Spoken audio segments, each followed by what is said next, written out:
ம். நம்ம நம்ம வாழ்நாள் முழுக்க சாப்பாட்ட பத்தி எவ்ளோ யோசிக்கிறோம்னு என்னைக்காவது கவனிச்சிருக்கீங்களா? ஆமா, கண்டிப்பா நெறைய யோசிப்போம். காலையில எழுந்த உடனே இன்னைக்கு என்ன பிரேக்ஃபாஸ்ட்? மதியம் என்ன லஞ்ச்? நைட் என்ன ஸ்பெஷல்? நம்ம ஒட்டுமொத்த வாழ்க்கையுமே சாப்பாட்ட சுத்தி தான் ஓடிட்டு இருக்கு. கரெக்ட்.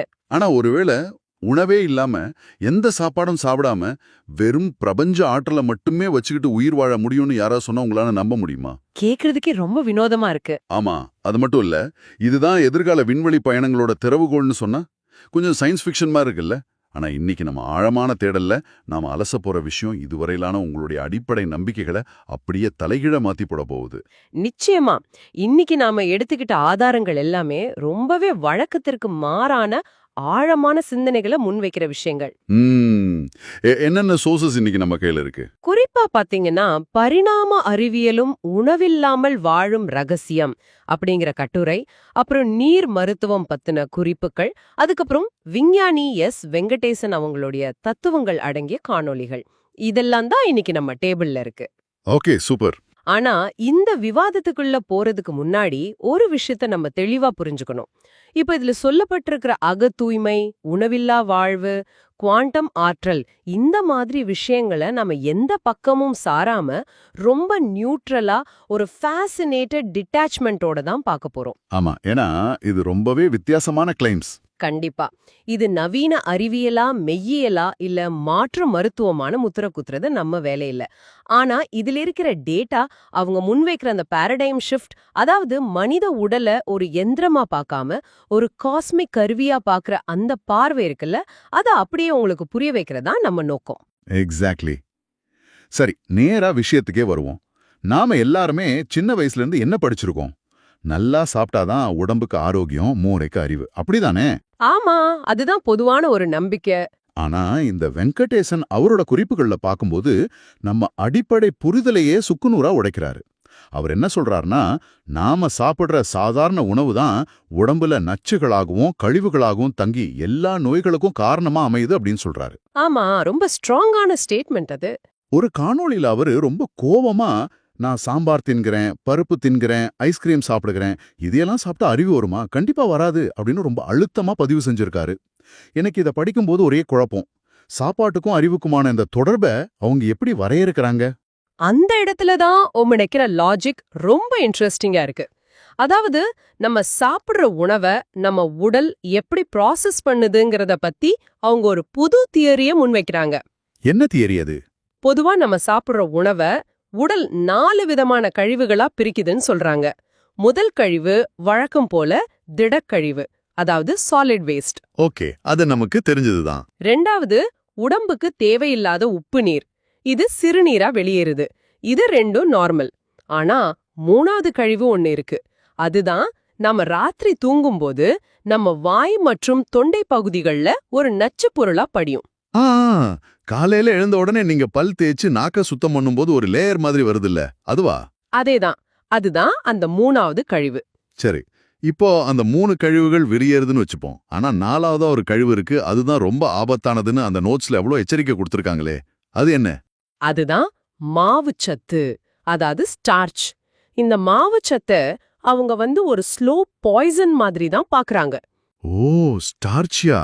ஆமா, இந்த மாவுச்சத்து உடம்போட பல பாகங்கள்ல கொழுப்பா மாறி அப்படியே தேங்கி நின்னுடுது. நம்ம உடம்புல வர பல கொடூரமான நோய்களுக்கு இதுதான் அடிப்படை காரணம்னு இந்த ஆதாரங்கள்லாம் ஆணித்தரமா சொல்றாங்க. அப்போ அந்த கழிவுகள்லாம் உள்ளே தங்கிடுதுங்கிறீங்க? எக்ஸாக்ட்லி. இந்த கழிவுகள் உடம்புல மாசக்கணக்கா தங்கி நம்ம உள்ளுறுப்புகளை அரிச்சு நோய்களை உருவாக்குதுன்னு அவங்க வாதம். ஒரு நிமிஷம். இப்போ நாம எனர்ஜிக்காக சாப்பிடுற கார்போஹைட்ரேட்டையே இவங்க மிகப்பெரிய வில்லனா பாக்குறாங்க போலயே. சரி, இப்படி உடம்புல தேங்குற இந்த நச்சுகளையும் இந்த ஆபத்தான கழிவுகளையும் எப்படிதான் வெளியேத்துறது? இதுக்கு ஏதாவது பிராக்டிக்கலான சொல்யூஷன் சொல்றாங்களா? சொல்றாங்க. அதுக்கு அவங்க குடுக்கிற தீர்வு தான் நீர் மருத்துவம், அதாவது வாட்டர் மெடிசின். ஆனா இது நாம நினைக்கிற மாதிரி கேன்ல இருந்து தண்ணிய ஊத்தி கடகடன்னு குடிக்கிற விஷயம் கிடையாது. அப்ப வேற எப்படி? இது ரொம்பவே நுட்பமான ஒரு ப்ராசஸ். தினமும் காலையில 1.5 லிட்டர் தண்ணிய 20 பிரிவுகளா பிரிச்சு குடிக்கணும்னு சொல்றாங்க. கணக்கு பண்ணி பார்த்தா ஒரு முறைக்கு வெறும் 75 மில்லி தண்ணி தான் குடிக்கணும். வெயிட், என்னது? 75 மில்லியா? ஆமா, 75 மில்லி தான். அது வாயில வச்ச ஒரு மிடர் கூட முழுசா வராதே. ஒரு குருவி தண்ணி குடிக்கிற மாதிரி கொஞ்சம் கொஞ்சமா குடிக்கிறதுனால அப்படி என்ன பெரிய மேஜிக் நடந்துற போகுது? சும்மா ஒரு கிளாஸ் தண்ணியை நார்மலா குடிக்கிறதுக்கும் இதுக்கு என்ன வித்தியாசம்? நீங்க கேக்குறது நியாயமான கேள்விதான். இது கேக்குற உங்களுக்கும் இதே சந்தேகம் வந்திருக்கும். ஆனா இவங்க லாஜிக் படி இப்படி கொஞ்சம் கொஞ்சமா துள்ளியளவா தண்ணிய உள்ள அனுப்பும்போது நம்ம இரைப்பை எப்போதுமே குளிர்ச்சியா மெயின்டைன் ஆகுமாம். ஓஹோ, ஸ்டொமக் கூலிங்கா இருக்கும். ஆமா. அது மட்டும் இல்லாம நாம முன்னாடி பேசணும்ல, அந்த 3வது கழிவு, அதாவது தொண்டையில தங்குற நச்சு. காலையில நாம பல் தேய்க்கும்போது தொண்டை வரைக்கும் தான் சுத்தம் பண்றோம். ஆனா தொண்டைக்கு கீழே உணவு குழாயில படிஞ்சிருக்கிற அந்த விஷத்தை எப்படி வெளியேத்துறது? ஆமா, அதை எப்படி க்ளீன் பண்றது? அதுக்கு அவங்க ஒரு சூப்பரான கான்செப்ட் சொல்றாங்க. அதாவது நல்லா வேக வச்ச உப்பும் காரமும் ரொம்ப குறைவா இருக்கிற காய்கறிகளை சாப்பிடணும். இந்த காய்கறிகள் நம்ம குடலுக்குள்ள ஒரு துடைப்பம் மாதிரி செயல்பட்டு தொண்டையில இருக்கிற நச்சுகளை எல்லாம் பெருங்குடல் வரைக்கும் இழுத்துட்டு போய் வெளியேத்திடும்னு சொல்றாங்க. வாவ், காய்கறிகளை உணவா பார்க்காம உள்ளுறுப்புகளை சுத்தம் பண்ற ஒரு பிரஷ் மாதிரி பயன்படுத்துறாங்க. இது கேட்கவே ரொம்ப வித்தியாசமா இருக்கு. இந்த இடத்துல இது கேட்டுட்டு இருக்கிற உங்களுக்கும் ஒரு கேள்வி வரலாம். சரி, இப்படி திடீர்னு உணவை குறைச்சிட்டு தண்ணியை மட்டுமே நம்பி உடம்பை இப்படி தூய்மைப்படுத்த ஆரம்பிச்சா உடம்புக்கு ஒன்றும் ஆகாதா, டயர்ட் ஆகாதா, உடனே ஏதாவது ரியாக்ஷன் வராதா? அங்கதான் மிகப்பெரிய ட்விஸ்ட் இருக்கு. கண்டிப்பா உடம்புல ரியாக்ஷன் வரும். என்ன மாதிரி ரியாக்ஷன்? இந்த இயற்கையான அகத்தூய்மை முறைக்கு நீங்க மாறும்போது உடம்புல சில கடுமையான மாற்றங்கள் நடக்கும். பயங்கரமான காய்ச்சல் வரும், நெஞ்சில சளி கட்டும், குறிப்பா பச்சையான நிறத்துல சளி வெளியேறும்னு சொல்றாங்க. பச்சை நிறத்துல சளியா? ஆமா, இந்த அறிகுறிகளை நோயின் வெளிப்பாடுன்னு நாம நினைப்போம். ஆனா இந்த ஆதாரங்கள் இத விஷமசாந்தி அப்படின்னு ஒரு புது வார்த்தையால குறிப்பிடுறாங்க. விஷமசாந்தி வார்த்தையே கொஞ்சம் சீரியஸா இருக்கே. ஆனா காய்ச்சல், பச்சை சளி இதெல்லாம் நோயோட அறிகுறி தானே. அது எப்படி இவங்க வேற கோணத்துல பாக்குறாங்க? இங்கதான் அவங்க ஒட்டுமொத்த மாடர்ன் மெடிசன் கான்செப்டையே தலைகீழா மாத்தி போடுறாங்க. இந்த விஷமசாந்திங்கிறது நோய் கிடையாது. அது உடல் தன்னைத்தானே குணப்படுத்திக்கிற, ரீசெட் பண்ணிக்கிற ஒரு தீவிரமான சுத்திகரிப்பு நிலை. இங்கிலீஷ்ல ஹீலிங் கிரைசிஸ்னு சொல்வாங்களே, அதுதான். ஓ, அப்போ உடம்பு கிளீன் ஆகுதா? ஆமா. பல வருஷமா நாம சாப்பிட்ட கெமிக்கல்ஸ், மருந்து மாத்திரைகள், ஸ்டெராய்டுகள், ஆன்டிபயோட்டிக்கல்ஸ் இதையெல்லாம் உடம்பு ரொம்ப கஷ்டப்பட்டு போராடி வெளியேற்றுற ஒரு தருணம் தான் அது. இத கேட்கும்போது இத கேட்டுட்டு இருக்கிற உங்களுக்கு ஒன்னு தோணலாம். பொதுவா நமக்கு ஒரு காய்ச்சலோ சளியோ வந்தா உடனே மெடிக்கல் ஷாப்புக்கு ஓடி ஒரு மாத்திரையை போட்டு அதை நிப்பாட்டத்தான் நம்ம நினைப்போம். ஆனா இவங்க தத்துவப்படி உடலே ஒரு மருத்துவர். அந்த சுத்திகரிப்பு வேலை நடக்கும்போது அதை மாத்திரை போட்டு தடுக்கிறது மிகப்பெரிய குற்றம்னு சொல்றாங்க. ரொம்ப கரெக்ட். நாம சிம்டம்ஸ் எல்லாத்தையும் எதிரியா பாக்குறோம். ஆனா இவங்க அந்த சிம்டம்ஸ உடம்போட இன்டர்னல் ரீசெட் பட்டனா பார்க்க சொல்றாங்க. அப்போ இந்த ப்ராசஸ் எவ்வளவு நாள் நடக்கும்? குறிப்பா இந்த விஷம சாந்திங்கிறது 1 நாள் 2 நாள்ல முடிஞ்சிடுற விஷயம் கிடையாது. இது முழுமையா நடந்து முடிய 2ல இருந்து 4 மாசங்கள் வரைக்கும் கூட ஆகலான குறிப்புகள்ல இருக்கு. 4 மாசமா? அது ரொம்ப பெரிய டைம் பீரியட் ஆச்சு. ஆமா, அந்த 4 மாசமும் உடம்புக்கு முழுமையான ஓய்வும் உபவாசமும் ரொம்ப அவசியம். அந்த நீண்ட காலகட்டத்துல பழைய நச்சுகள் எல்லாம் வெளியேறினப்புறம்னா உடம்பு தன்னுடைய உண்மையான ஒரிஜினல் எனர்ஜியை மீட்டெடுக்கும்னு சொல்றாங்க. ஓகே, இவ்வளோ நேரம் நாம உடல் தூய்மை, நச்சுகள் வெளியேற்றம், விஷமசாந்தின்னு உடம்புக்குள்ள நடக்கிற விஷயங்களை பத்தி பேசணும். ஆனா இங்கிருந்து தான் இந்த உரையாடல் ரொம்பவே ஒரு எக்ஸ்ட்ரீமான மூளைய சுள்ளல வைக்கிற ஒரு ஏரியாவுக்குள்ள என்ட்ராகுது. எந்த ஏரியான்னு எனக்கு புரியுது. ஆமா, இந்த உடம்பு தூய்மைக்கும் விண்வெளி பயணத்துக்கும், அதாவது ஸ்பேஸ் காலனைசேஷனுக்கும் ஒரு நேரடி தொடர்பு இருக்குன்னு இந்த ஆதாரங்கள்ல சொல்லியிருக்காங்க. எப்படி? நான் குடிக்கிற 75 மில்லி தண்ணி எப்படி என்ன ஸ்பேஸ்க்கு கூட்டிட்டு போகும்? எனக்கு உண்மையாவே ஒன்னும் புரியல. எனக்கும் ஆரம்பத்துல இதை படிக்கும்போது அப்படிதான் இருந்துச்சு. வெங்கடேசன் அவரோட தத்துவங்கள்ல இருக்கிற மிக முக்கியமான சயின்ஸ் ஃபிக்ஷனை மிஞ்சுற ஒரு அறிவியல் இணைப்பு இதுதான். என்ன சொல்றாரு அவரு? மனிதன் அவனுடைய பரிணாம வளர்ச்சியில ஒரு குறிப்பிட்ட நிலைய அடைய முடியும். அத அவர் 7ஆம் நிலை அல்லது யோகி நிலை அப்படின்னு சொல்றாரு. 7ஆம் நிலை? ஓகே. இந்த அகத்தூய்மை முறைகளை ஃபாலோ பண்ணி அந்த 7ஆம் நிலைய ஒருத்தர் அடையும் போது அவங்க உடம்புல ஜீரண நீரோட செயல்பாடே முழுமையா நின்னுடுமா. அதாவது டைஜஸ்டிவ் ஃப்ளூயிடே இருக்காது. இது அவங்க லைவ்லி எம்பாமிங், அதாவது உயிர்ப்புடன் கூடிய பதப்படுத்துதல் அப்படின்னு ரொம்ப டெக்னிக்கலா சொல்றாங்க. Wait, lively embalming. அதாவது உடம்ப ஒரு காஸ்மிக் ஹைபர்னேஷன் ஸ்டேட்டுக்கு கொண்டு போறது, அப்படிதானே? சாப்பாடே தேவையில்ல, உடம்புல ஜீரணமும் நடக்காது அப்படின்னா விண்வெளியில பல வருஷங்கள் டிராவல் பண்றதுக்கு இதுதான் தீர்வா? எக்ஸாக்ட்லி. இப்போதைக்கு ஸ்பேஸ் டிராவல் அப்படின்னா அது யாருக்கு சாத்தியம்? பல வருஷங்கள் ட்ரைனிங் எடுத்த ஃபிட்னஸ்ல உச்சகட்டத்துல இருக்கிற ஆஸ்ட்ரோநாட்ஸ்க்கு மட்டும்தான் சாத்தியம். ஆமா, அவங்களுக்கு எக்கச்சக்க ட்ரைனிங் கொடுப்பாங்க. விண்வெளி பயணத்தோட மிகப்பெரிய சவாலே இவ்ளோ நாளுக்கு தேவையான உணவை எப்படி ராக்கெட்ல கொண்டு போறது, அங்க உருவாகிற கழிவுகளை எப்படி மேனேஜ் பண்றதுங்கிறது தான். கரெக்ட், சாப்பாடு ஒரு பெரிய வீட்டு. ஆனா இந்த லைவ்லி எம்பாமிங் முறைப்படி உணவோட தேவையை உடம்புல இருந்து கட் பண்ணிட்டா சாமானிய மனிதர்கள், வயசானவங்க, ஏன் உடம்பு சரியில்லாத பெண்கள் கூட விண்வெளிக்கு செல்ல முடியும். மனித குலத்தோட விண்வெளி குடியேற்றம் அப்படிங்கறது வெறும் கனவா இல்லாம சாத்தியப்படும்னு இந்த ஆதாரங்கள் ரொம்ப உறுதியா நம்புது. நினைச்சு பார்க்கவே பிரமிப்பா இருக்கு. உடம்ப ஒரு என்ஜினை பார்க்காம விண்வெளிக்கு ஏத்த மாதிரி அதை ரீப்ரோகிராம் பண்ற ஒரு கான்செப்ட். சரி, உணவே தேவையில்லைன்னு வச்சுப்போம். ஆனா அந்த விண்கலம் மூவ் ஆகுறதுக்கு எனர்ஜி வேணும்ல? ஆமா, எனர்ஜி கண்டிப்பா வேணும். இப்ப இருக்கிற ராக்கெட் டெக்னாலஜி வச்சு இவங்க சொல்ற இந்த ஸ்பேஸ் டிராவல் சாத்தியமா? ஏன்னா அவங்க தற்போதைய ராக்கெட் சயின்ஸை ஏத்துக்கலையே. ஏத்துக்கல. இப்ப இருக்கிற ராக்கெட்கள் எல்லாமே லீனியர் மோஷன், அதாவது நேர்கோட்ல பயணிக்கும் தத்துவத்துல இயங்குது. அதுக்கு எரிபொருள் நிறைய தேவை. ஓகே, அப்புறம் எப்படி அவங்க ஸ்பேஸ்ஷிப்பை மூவ் பண்ணுவாங்க? இவங்க குவாண்டம் அறிவியல் அடிப்படையில ஒரு புது முறைய முன்வைக்கிறாங்க. அதுக்கு பேரு வட்ட இயக்கம், அதாவது ரவுண்ட் மோஷன் அல்லது கோண உந்த இயக்கம்னு சொல்றாங்க. இங்கிலீஷ்ல intrinsic angular momentum motion. Intrinsic angular momentum motion கேக்குறதுக்கே ரொம்ப ஹெவியா இருக்கே. இத பத்தி இந்த நோட்ஸ்ல ஒரு எக்ஸ்பெரிமெண்ட் பத்தி கூட சொல்லியிருந்தாங்களே. கார்பன், மேக்னெட், தண்ணி இதெல்லாம் வச்சு ஏதோ செய்யறாங்களாமே. அதை கொஞ்சம் நம்ம லிசனர்ஸ்க்கு ஈஸியா புரியுற மாதிரி எக்ஸ்பிளைன் பண்ணுங்களேன். கண்டிப்பா. இது ரொம்ப இன்ட்ரெஸ்டிங்கான ஒரு டெக்னிக்கல் கிளைம். இதுல நாம நியூட்ரலா இருந்து இந்த தகவலை அப்படியே கொடுக்கறோம். அவங்க என்ன சொல்றாங்கன்னா, கார்பன், குறிப்பா கிராஃபைட், அதுக்கப்புறம் ஒரு குறிப்பிட்ட காந்தம், அதாவது NdFeBi 51 அப்படின்னு சொல்லப்படுற நியோடைமியம் காந்தம், அப்புறம் தண்ணி. ஓகே, இந்த 3 பொருளும்.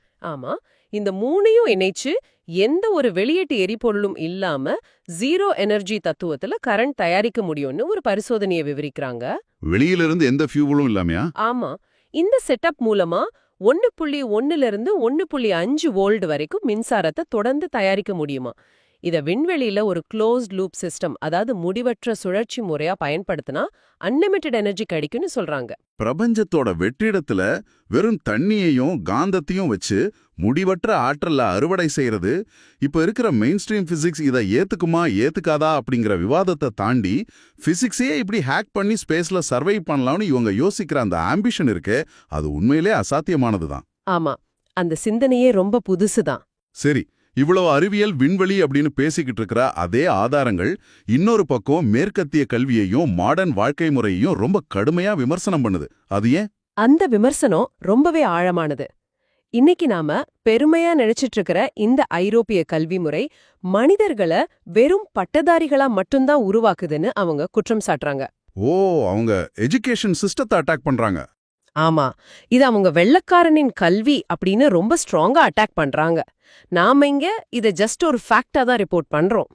அவங்க வாதம் என்னன்னா, இந்த கல்வி முறை மனிதனை சொந்தமா சிந்திக்க விடாம, தன்னோட ஒரிஜினல் எனர்ஜியை உணர விடாம, ஒரு கம்பெனில போய் வேலை கேட்டு பிச்சை எடுக்கிற ஒரு எம்ப்ளாயா மாத்திடுச்சு அப்படிங்கிறது தான். அப்படின்னா அவங்க பார்வையில உண்மையான கல்வினா என்ன? ஒரு மனிதன் எப்படி வாழணும்னு அவங்க எதிர்பார்க்கறாங்க. மனிதன் அப்படிங்கிறவன் வெறும் ஒரு பயாலஜிக்கல் மிஷின் கிடையாது. அவன் பரிணாம வளர்ச்சியோட உச்சம். பிரபஞ்ச சக்தியால, விண்வெளி ஆற்றலால நேரடியாக இயங்கக்கூடியவன் அப்படிங்கறத உணர்றதுதான் உண்மையான கல்வின்னு சொல்றாங்க. ஓ, இது நம்ம பாரம்பரியத்தோட கனெக்ட் ஆகுதா? ஆமா, இதுக்காக அவங்க தமிழர்களோட பண்டைய மெய்யல்ல, குறிப்பா மனித வாழ்வை 4ஆ பிரிக்கிற ஒரு தத்துவத்தை முன்வைக்கிறாங்க. ஆமா, அந்த 4 நிலைகள். 1 பிரம்மச்சரியம், 2 கிரகஸ்தம், அதாவது குழந்தை பருவம், அப்புறம் குடும்பம். மீதி 2 நிலைகளை அவங்க எப்படி டிஃபைன் பண்றாங்க? ஏன்னா நாம படிச்ச வரைக்கும் 3வது நிலை வானப்பிரஸ்தம்னா 60 வயசுல குடும்பத்தை விட்டு காட்டுக்கு போறது தானே. அதுதான் பொதுவான புரிதல். ஆனா இவங்க அதுக்கு ஒரு புது விளக்கத்தை கொடுக்கறாங்க. வானப்பிரஸ்தம் அப்படிங்கிறது 60 வயசுல காட்டுக்கு ஓடி போறது கிடையாது. அது அகத்தூய்மை பருவம். அகத்தூய்மை பருவம்னா என்ன எக்ஸாக்ட்டா? அதாவது நீங்க 60 வயசு நெருங்கும் போது உணவை படிப்படியா குறைச்சு, நாம முன்னாடி பேசின அந்த நீர் மருத்துவத்தை ஃபாலோ பண்ணி உடம்ப முழுசா ரீசெட் பண்ற ஒரு ஃபேஸ். ஓகே, உடம்ப ரீசெட் பண்ற நேரம். ஆமா, அந்த உடம்பு சுத்திகரிப்பு முடிஞ்சதுக்கு அப்புறம் வரக்கூடிய 4வது நிலைதான் சந்நியாசம். சந்நியாசம்னா காவி கட்டிக்கிட்டு ஊரூரா பிச்சை எடுக்கிறது இல்ல. உடம்ப முழுமையா தூய்மை செஞ்சதுக்கு அப்புறம் தனிமையில உட்கார்ந்து காஸ்மிக் எனர்ஜிய, அதாவது பிரபஞ்ச ஆற்றலை அப்படியே உள்வாங்கி வாழ்றது. கேக்கறதுக்கு ரொம்ப ஸ்பிரிச்சுவலா உன்னதமா இருக்கு. ஆனா கொஞ்சம் பிராக்டிக்கலா யோசிச்சு பாருங்களேன். சொல்லுங்க. இதை கேட்டுட்டு இருக்கிற நீங்க நாளைக்கு காலைல எழுந்து நான் இனிமே சாப்பிட மாட்டேன், வெறும் 75 மில்லி தண்ணி தான் குடிப்பேன், அகத்தூய்மை பண்ண போறேன்னு உங்க வீட்ல சொன்னா உங்க குடும்பம் உங்களை சும்மா விடுமா? என்ன பைத்தியம் பிடிச்சிச்சான்னு கேட்க மாட்டாங்களா? எக்ஸாக்ட்லி. அந்த பிராக்டிக்கல் ரியாலிட்டிய இந்த ஆதாரங்களும் ரொம்ப தெளிவா பேசுது. இந்த வாழ்வியல்ல இருக்கிற மிகப்பெரிய சவாலே சமூக முரண்பாடு தான். ஆமா, கண்டிப்பா வீட்ல சண்டை வரும். ஒருத்தர் இந்த உணவு பழக்கத்தை மாத்த நினைக்கும்போது ஒட்டுமொத்த சமூகமும் அவரை பைத்தியக்காரன்னு தான் பாக்கும். அதை விட கொடுமை என்னன்னா, அவங்களோட நெருங்கிய உறவுகளோ, குறிப்பா அவங்க கணவனோ அல்லது மனைவியோ அவங்களுக்கு மிகப்பெரிய எதிரியா மாறுவாங்கன்னு அந்த நோட்ஸ்ல எச்சரிக்கிறாங்க. ஆமா, நம்ம சமூகத்துல அன்பை வெளிப்படுத்துறது விதவிதமா சமைச்சு போடுறதுல தான் இருக்கு. நன்றாக சாப்பிடு, உடம்ப பாத்துக்கோங்கிறது தான் நம்ம ஊர் கலாச்சாரம். ஆமா, ஒட்டுமொத்த சமூகமும் சுவைக்கும் சாப்பாட்டுக்கும் அடிமையாகி கிடக்கு. அந்த நாக்கு ருசிக்கு அடிமையானவங்க தங்கள மாத்திக்கவும் மாட்டாங்க, மாற நினைக்கிறவங்களையும் விட மாட்டாங்க. ஆமா, ஏன் சாப்பிட மாட்டேங்கிற, உனக்கு என்ன வியாதியான்னு சொல்லி தடுப்பாங்க. அதனால உணவை நிறுத்துறதுங்கிறது வெறும் உடல் சம்பந்தப்பட்ட விஷயம் மட்டும் இல்ல. அது தன் சொந்த குடும்பத்தோடையும் சமூகத்தோடையும் நடத்துற ஒரு மிகப்பெரிய போராட்டம் அப்படிங்கறத இந்த குறிப்புகள் ரொம்ப யதார்த்தமா பதிவு செய்யுது. ரொம்ப சரியான பாயிண்ட். சரி, நாம இந்த ஆழமான அலசலோட இறுதி பகுதிக்கு வந்துட்டோம். இன்னைக்கு நாம ரொம்பவே வித்தியாசமான பல தளங்கள்ல பயணிச்சிருக்கோம். ஆமா, ஒரு பெரிய ஜேர்னி இது. சாதாரணமா நாம உணவை நம்ம உடம்புக்கான ஒரு எரிபொருளா பாக்குறோம். ஆனா இன்னைக்கு நாம பார்த்த ஆதாரங்கள் உணவை ஒரு தடையா, நோய்களோட மூலதனவா பாக்குது. கரெக்ட். திட திரவ கழிவுகள்ல ஆரம்பிச்சு நீர் மருத்துவம் மூலமா உடம்பை எப்படி தூய்மை பண்றது, விஷம சாந்திங்கிற பேரால உடம்பு எப்படி தன்னைத்தானே ஹீல் பண்ணிக்குது, அப்புறம் குவாண்டம் எனர்ஜி எப்படி அறுவடை செய்யறது, கடைசியா மனித குலம் எப்படி விண்வெளியில குடியேற முடியும் அப்படிங்கிற பரிணாம அறிவியல் வரைக்கும் ரொம்ப டீப்பா விவாதிச்சிருக்கோம். நிச்சயமா. இன்னைக்கு நாம பண்ண இந்த அலசல், இதை கேட்டுட்டு இருக்கிற நீங்க உங்க அன்றாட உணவு பழக்கங்களை பாக்குற விதத்தை கொஞ்சமாவது மாத்தி யோசிக்க வைக்கும் நம்புறேன். கண்டிப்பா மாத்தி யோசிக்க வைக்கும். இனிமே உங்களுக்கு ஒரு காய்ச்சலோ உடல் சோர்வோ வந்தா அதை நீங்க பாக்குற பார்வை கண்டிப்பா மாறும். நம்ம உடம்புங்கிறது